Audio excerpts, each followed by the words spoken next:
Всем привет! Вы на канале Кухня Эвелин. И сегодня приготовим самый пышный и нежный меренговый рулет. Благодаря всем секретам от кондитера, которым я делюсь в процессе приготовления и проверенной четкой рецептуре, этот рулет получается с первого раза. Это самый простой и быстрый рецепт без лишних движений. Воздушная, просто облачная структура этого десерта покоряет сердца с первого кусочка. Я начинаю, а вы не забудьте сохранить самый рабочий рецепт меренгового рулета. Отделяем белки от желтков. Делаем это обязательно в отдельной емкости, чтобы желток ни капелька не попала в белки. Даже из-за одной капельки желтка меренга может не взбиться. Белки должны быть комнатной температуры, так они будут лучше всего взбиваться. Нам понадобится 6 белков. По весу это 190-200 граммов. А из желтков можно испечь превосходный кулич. Миска, в которой будем взбивать белки, должна быть полностью сухая. Взбивать можно как планетарным миксером, так и ручным. Главное, чтобы ручной миксер был хорошей мощности. Если мощность слабовата, тогда в процессе я скажу, сколько нужно будет взбивать слабым миксером. Вливаем все белки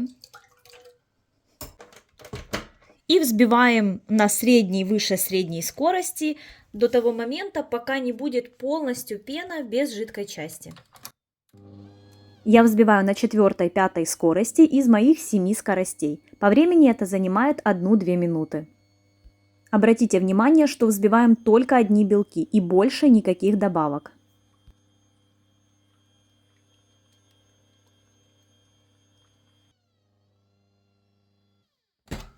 Вот как видите, уже нет жидкой части, только пенка. И уже можно добавлять сахарную пудру.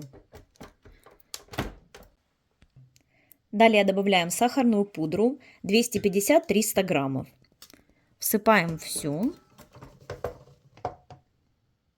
И включаем на самую сильную скорость, которая у вас есть. Взбиваем на высоких оборотах 7-8 минут. Частями добавлять не обязательно, потому как после добавления всей пудры сразу начинается одновременное растворение пудры. Вместе с сахарной пудрой можете добавить ванильный сахар. Идеально будет ванильный сахар в виде пудры. Сахар вместо пудры я не советую добавлять, особенно если вы новичок в приготовлении меренгового рулета. Но если вы будете все-таки использовать сахар, тогда вымешивайте 10 минут. А потом руками потрогайте смесь, чтобы там не было кусочков сахара. Он должен весь раствориться. Если за 10 минут он не растворился, тогда еще вымешивайте плюс 5 минут. Взбить меренгу нужно до очень устойчивой пышной массы. Видно уже, что после прохождения венчика остается такой неподвижный красивый рисунок в виде цветка. Но для того, чтобы быть уверенным, что меренга окончательно готова, проверяем как швейцарскую меренгу. Переворачиваем миску и смотрим, чтобы смесь не двигалась, не текла, не ползла, то есть она должна быть полностью устойчивой. Вот такая вот меренга должна получиться. Хорошая проверка, взбили ли вы хорошо смесь, это взять и перевернуть миску. Так, переворачиваем. Так, видно? Вот, видите, даже этот пыптик не падает. Все, вот это вот отлично все взбилось. В конце добавляем 2 столовых ложки кукурузного крахмала. И вымешивать мы уже не будем миксером, потому что мы разрушим структуру всей меренги. Вот так вот, 2 столовых ложки. И щепотку лимонной кислоты. И далее вымешиваем лопаткой круговыми движениями и в центр. Круговыми движениями и в центр. Вот так вот. Нам нужно хорошо вмешать крахмал, чтобы он распределился по всей меренге. Здесь многие допускают ошибку, когда вмешивают крахмал миксером. Правильно добавленный крахмал стабилизирует пышный слой меренги и не даст ему опасть. Вот смотрите, уже видно, что гладкая консистенция, значит крахмал хорошо вмешали. Можно распределять на противень. Еще хорошо прилепить, чтобы пергамент прилип и не ерзал, когда мы будем распределять. Вот так вот делать.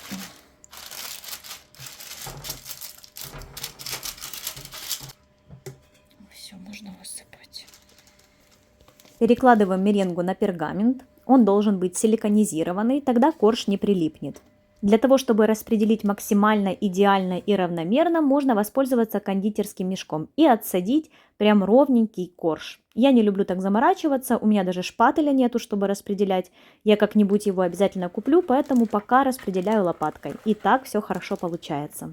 Корж равномерно распределенный, но здесь я забыла посыпать орешками. Кстати, орешки можете использовать любые. Грецкие, кешью, миндальные лепестки, любые, какие у вас есть. Выпекаем в разогретой духовке до 150 градусов, 27, максимум 30 минут, без конвекции. Зная свою духовку, что она всегда выдает больше градусов, чем нужно, я поставила 140 градусов, а через 10 минут снизила на 130. В общем времени мой корж выпекался 28 минут. Во время выпечки меренговый рулет должен слегка подойти, увеличиться, но не вздуваться большими буграми. Когда вздувается, уменьшайте на 10 градусов температуру. Это признак того, что там высоковатая температура для него. В готовом рулете должна быть хрустящая сверху корочка, но не зажаренная коричневая, а слегка золотистая.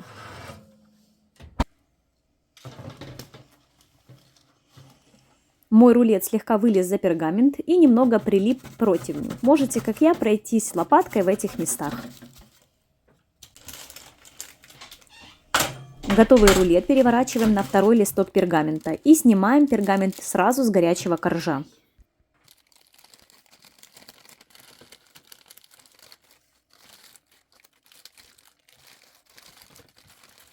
Вот такой вот получается, пышненький, с хрустящей корочкой. Ему нужно полностью остыть, и тогда можно уже наносить крем и конфи. Далее нам понадобится 180 граммов замороженной малины, можно свежей. Высыпаем в сотейник. Ее нужно разморозить и взбиваем блендером до однородности. Если вам не нравятся бубочки, вы можете перетереть через сито, но я оставлю так. Добавляем 2 чайных ложки крахмала кукурузного и 1 чайную ложку с горкой сахара. Сахара много не добавляем, потому что если будет сладкий рулет, сладкий крем, тогда будет слишком приторно. А мы оставим легкую кислинку. Вот так вот. Хорошо перемешиваем, чтобы разбить комочки крахмала. Но лучше всего этот сок из этой малины там развести в нем крахмал и потом уже вливать. Тогда не будет ни единого комочка. Ну, как видите, тоже хорошо венчиком перемешали и все однородное. Ставим на средний огонь и варим до загустения.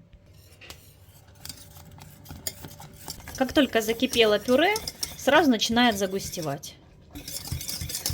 Убираем с огня и остужаем. Когда остынет, оно еще станет более гуще. В миску вливаем 150 мл холодных сливок. У меня здесь двойная порция на еще один рулет. 1 пакетик ванильного сахара и 2 столовых ложки сахарной пудры. Еще можно натереть лимонную цедру. Цедра отлично дополняет сливочный крем. И взбиваем до мягких пиков, начиная с маленьких оборотов, постепенно увеличивая. Можно сразу смешать сливки с творожным сыром и взбить до загустения. Но я всегда взбиваю сначала сливки до мягких пиков, проверяю тем самым качество сливок и потом уже добавляю творожный сыр. Остывший конфитюр перекладываем в кондитерский мешок. Так удобнее будет наполнять рулет. Вместо такого крема можете смешать творожный сыр с сахарной пудрой, либо любой невлажный крем. Можно заварной, либо лимонный курт. Вот уже мягкие пики появились. Вот такое вот состояние. И можно добавлять творожный сыр. И в 3 этапа вводим творожный сыр. 250 граммов. Так как у меня 2 нормы, я полкилограмма сыра добавлю. Сыр можно вмешать просто лопаткой, круговыми движениями.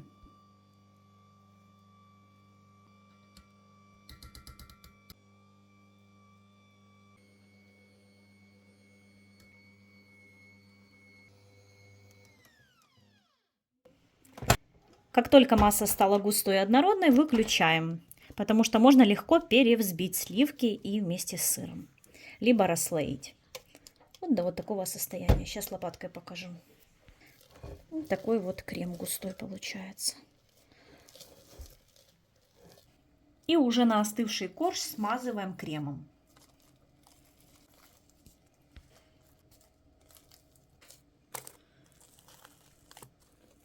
Оставляем буквально 1 столовую ложку для украшения.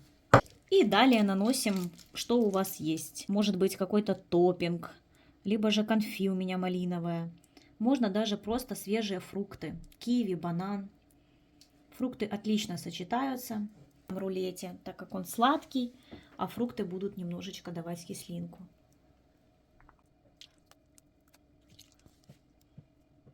И сворачиваем рулет.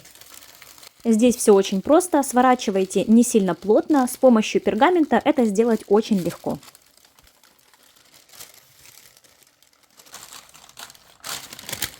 Вот такой рулет получается. Для того, чтобы он пропитался, его можно отправить в холодильник где-то примерно на час. И потом подавать к столу. Срезаем боковые вот эти вот некрасивые такие концы. Вау, красота.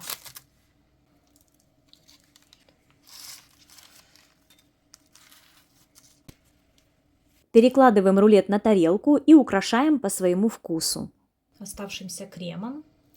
Можно свежей клубникой, свежей малиной, но у меня только замороженная. Дальше можно украсить мятой. Что у вас есть? Я миндалем украшу. Меренговый рулет готов. Передать словами, насколько он вкусный, фактически невозможно. А главная его проблема в том, что ты ешь и не можешь остановиться. Каждый кусочек просто тает во рту. Это настоящий облачный десерт с просто неземным вкусом. Просто посмотрите на эту воздушную и мягкую текстуру. Раньше я готовила по другому рецепту такой рулет, но с этой рецептурой осечек не бывает. Если следовать всем шагам приготовления, результат всегда стопроцентный, даже в первый раз. После выпечки пасхальных куличей у меня всегда очень много белков, и это лучшее применение для них. А вместо такого крема часто использую просто детский творожок, плюс ягоды и фрукты. Получается более экономный и простой вариант.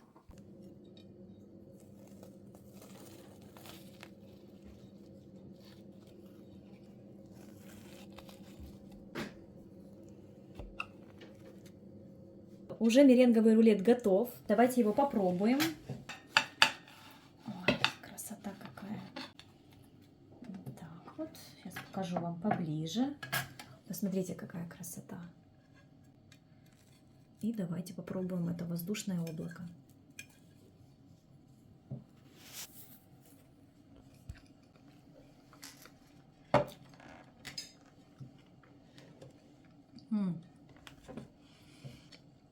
Это очень вкусно.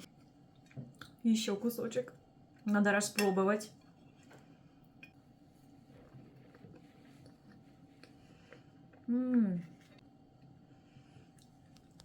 Оператору.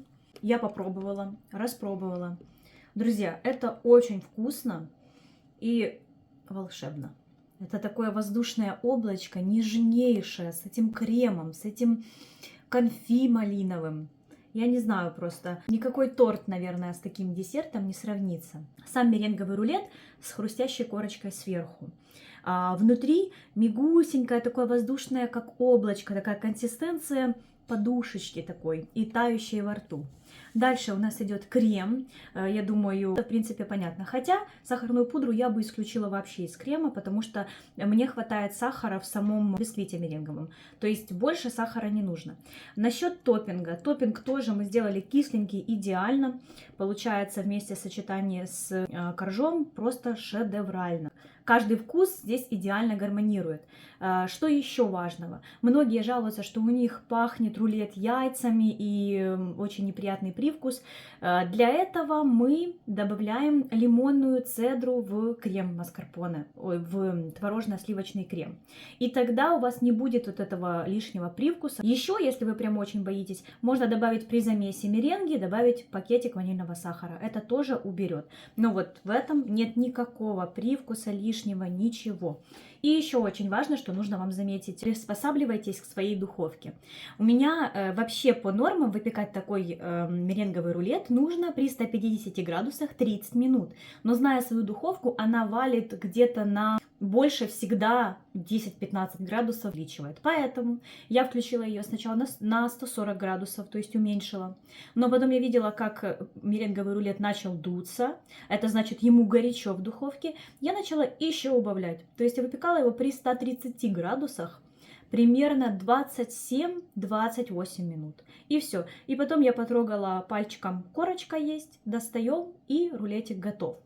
Вот если вы будете следовать всем рекомендациям, не бойтесь, готовьте вот эту вот вкуснятину, у вас все получится. А если у вас останутся вопросы, пишите в комментариях, я с удовольствием вам отвечу. Всем спасибо, что досмотрели до конца и были со мной. До новых встреч. Пока!